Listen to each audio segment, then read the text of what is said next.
Coming up on The Daily with me, Niall Paterson. Drowning in debt and with bills on the rise, the water industry is ripe for reform. Will the 88 recommendations published today do anything to sort out the mess? You'd think that the one thing this country could get right would be its water supply. I mean, the stuff does fall from the skies, and plenty of it. So why are bills through the roof, and why is sewage in practically every river in the country? Well, a review set up shortly after Labour entered government has just reported back, and announcing its recommendations, Inquiry Chairman Sir John Cunliffe deployed a colourful historical comparison. Now, I have more than once thought of the Great Stink when leading the Independent Commission on Water over the last 9 months. While today we enjoy safe water and clean sanitation to a level that would have been unimaginable 165 years ago, there are many parallels. A system under huge pressure from economic and population growth, years of discussion and competing plans as the problem grew, a government that did not give clear direction, a level of pollution in our waterways that the public would not tolerate, and a point at which it became apparent to all that a fundamental reset was needed. The Great Stink of the 19th century made parts of London almost uninhabitable. The hot weather cooked the sewage filling the Thames.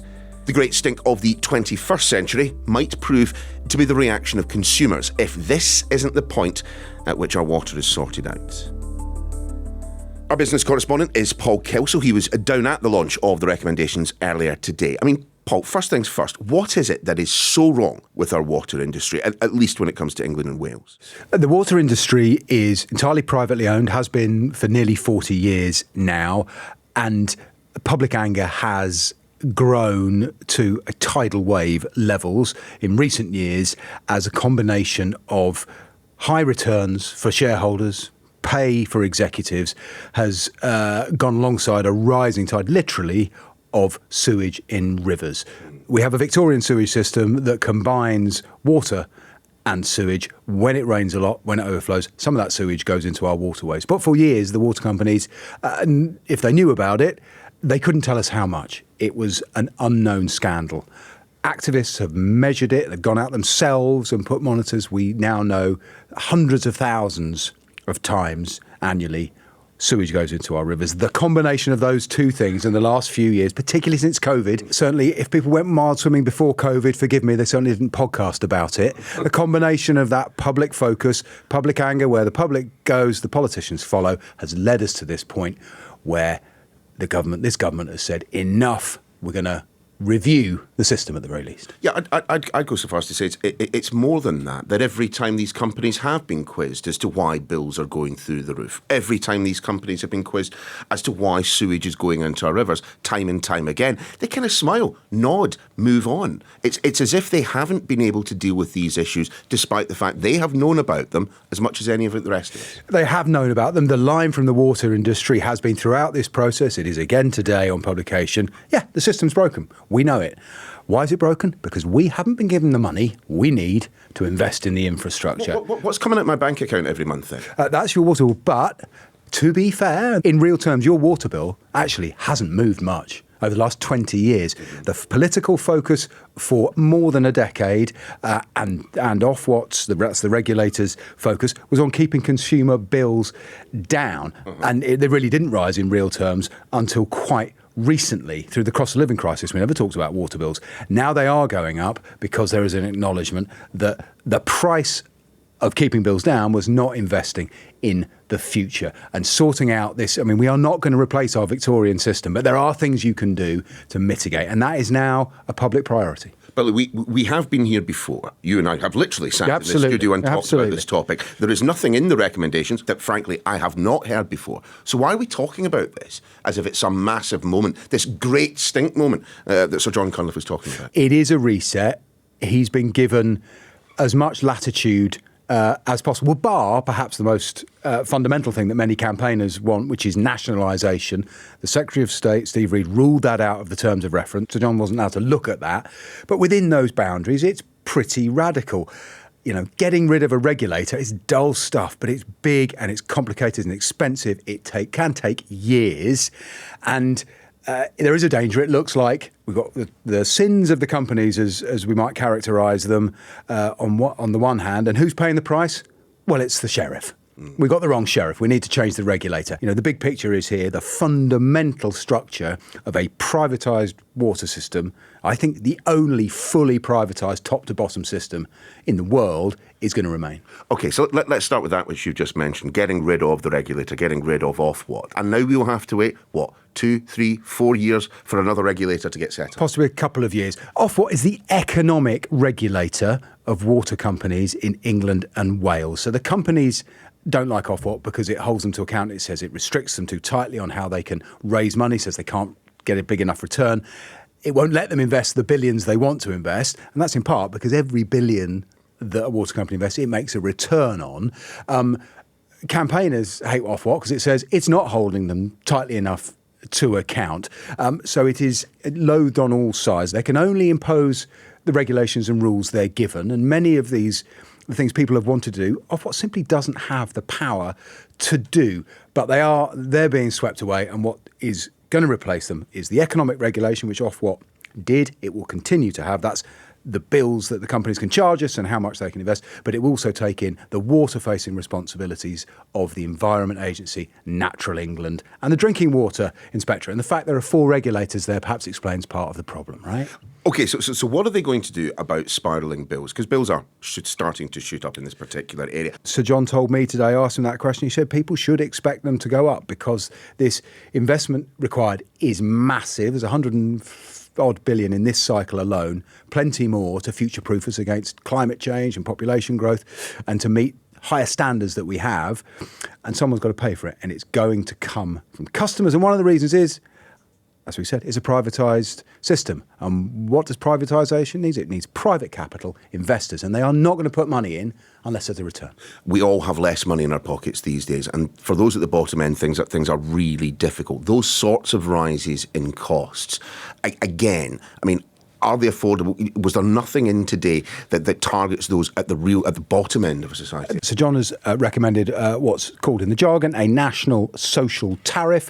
What it means is cheaper rates for low-income households. At the moment, if you are a Yorkshire Water customer who is struggling, they might give you X off your bill, but if you're a Thames customer, it'll be Y. There's no uniform amount. I've picked those at random, so don't hold us to precise those, but the point is he wants a national system that brings bills down. And of course, smart meters, we know that they are going to be playing a role in all of our provision of energy supplies these days, similarly with water. Yeah, one of the practical implications of this report, he says, there should be metering should be compulsory. It's about 60% of households in England and Wales. Only 13% of them are smart meters. And if you've got a smart meter, you will pay for what you use. So the report is out there now. People have had enough time to digest it. I mean, where are the campaign groups coming down? Positive, negative? Negative from the most vocal water quality campaigners, people like River Action, Fergal Sharkey, who has been a huge force for driving the demands for change and getting this review off the ground. I mean, he wrote it off before he'd even read it, and he's written it off again today because he's calling for the Environment Secretary's head. Yes, and because he disagrees with the fundamental premise. He thinks nationalisation is the answer. They should be in public ownership, where the water industry was until 36 years ago. Why was it ruled out? Why did Steve Reid not allow, Sir John Cunliffe, former Deputy Governor of the Bank of England of all things, why wouldn't he let him look at it? Because it is seen as too expensive and too disruptive. There is a difference. We've seen rail companies coming back into national ownership. That's because the franchises are on contracts that the policy now is as they expire, they come back under public ownership. The issue with water is these licenses do not operate in the same way. There are loads of different ownership structures. There are privately held investment groups that own other water companies. And if you're not going to buy them, you've got to seize them. And if you are seizing assets and you're a government in a country that wants to attract outside investment to help build the future, seizing assets is not a way to attract in private money. So 88 recommendations from this. How many of them has the government said that it's going to take forward? Have we heard from the government? We have heard that they are going to not just accept, but fast track 5 of these. At the moment, I can only tell you one of them. Which is? the abolition of Ofwat at 5-2. We wait to hear from the Environment Secretary, who will set out further. Some bonuses have already been clawed back from company bosses. Not asking for sympathy, but they can say they have clawed back bonuses and there aren't many industries where a government will take your money away once you've already been paid it. And now we get this path to better regulation. And I think by having Sir John Cullen, a man who ran the Deputy Governor of the Bank of England, and he references, he was there in the financial crisis, he referenced several times the way in which financial regulation had to change and how there are lessons there for water. And the crucial thing here is this is a man who knows as much about financial engineering as he does, in fact, more than he does about the engineering of the water system. Because that's what this has become. This has become a game of high finance at one end of these water companies, when what people really want to see is less unmentionables in the river. See, I don't know. Does that not sound like Paul Kelso staking his reputation on this being the moment that we actually see concrete changes to the water industry in England and Wales? Is that where you are? We're definitely going to see change in the shape of the people who are responsible. But this is going to depend, the overarching, the number one key point above is that this industry needs clear, consistent, long-term strategic thinking and messaging from government. And if at the first turn they start to get nervous about bills going up and change the focus of Ofwat, because Cunliffe's key point here is if you have that stable position, that's not only good for the people planning where we need a reservoir, where we need to ameliorate sewage outflows, but it's also good for investors. You can say, this looks like a place I can stick my money for 25 years because I'm a pension fund and I'm going to get a low risk, stable, low return that's fair to everyone. Now, wouldn't that be nice? Now, is it going to be delivered? Call me back in 25 years now. We'll see you then. Thanks, Paul.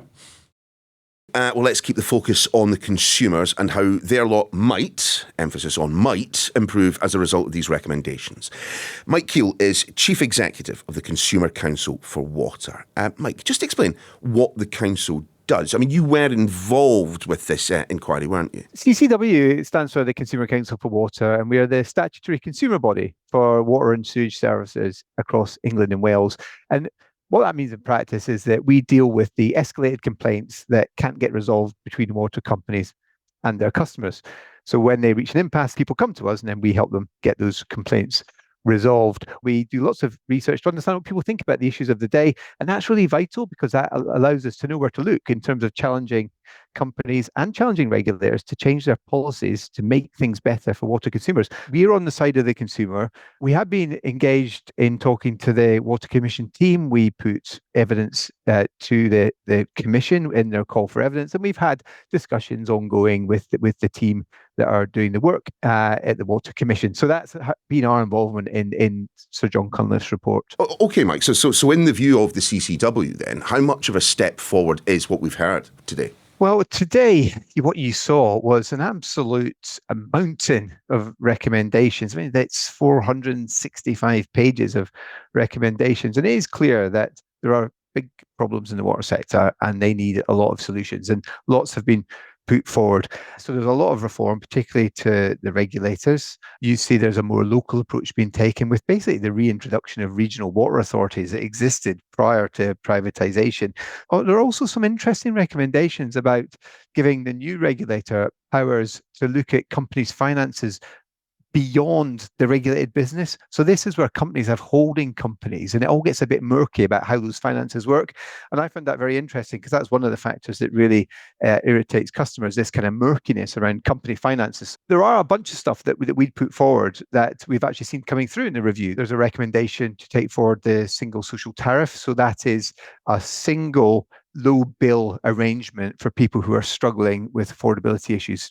We're seeing better incentives being proposed on customer service. I mean, it's ridiculous that there is no financial incentive on reducing complaints. I mean, that doesn't make sense in an environment where complaints that we've been receiving have been going up. And then finally, there's a proposal to expand our remit to legally become the ombudsman for water. So there's lots to like about it, but the devil's in the detail. Where does it perhaps then fall down in your mind? Because as you rightly said, these companies have not been performing well for a very long time. But the point I suppose I'm making is these companies could have performed better. They could have chosen to perform better, and they did not. And whilst the ownership of these companies remains the same, I'm wondering how much will really change. At the moment, companies have been entrusted with more customers' money than ever before. We're seeing the highest bills than ever before. We need to not take our eye off the ball to make sure that companies deliver on their promises. We can't afford to have a hesitation for a couple of years while these reforms are implemented. The other aspect as well is that companies could look at this and say, well, clearly the blame is being placed on regulators. Companies have had plenty of freedom, and sometimes they've not exercised that freedom in clever ways at all. When you look at Thames Water, they chose to take on that debt. They chose to take a risky structure that is actually putting risk on customers and customer service. And now they're paying a price for that. But given the fact the government has already said, look, we are taking the summer to look at these recommendations and work out exactly what we are going to do. I mean, why should I have any confidence that in the gap between you and I talking right now and that regulator being set up, the water companies don't just continue to do exactly what they have done up until this point, pollute with impunity and continue to cream the profits off the top? Well, you're quite right. Why should you have confidence? Seeing is believing. I mean, in terms of if you need extra help, if you're a vulnerable customer, you might need some extra help, or if you're struggling financially, you might need some extra help. So noticing a difference can come in all different shapes and sizes, or even a company just taking the time to explain to you where your money goes, how your money is being spent, what is being invested in your area. And also, seeing is believing when it comes to things like bonuses. We saw last week stories about Southern Water's chief executive getting a £700,000 long-term incentive plan, which I know a lot of people quite rightly would question. And this morning I heard Sir John Cunliffe talking about this, that it makes customers angry when performance and reward, performance and pay don't seem to match up. And that needs to be sorted. And that's, I think, where companies really need to read the room, listen to what their customers are saying on this, and respond, because there's another way you can build trust. Sensible remuneration. Essentially, don't take the mickey out of your captured customers.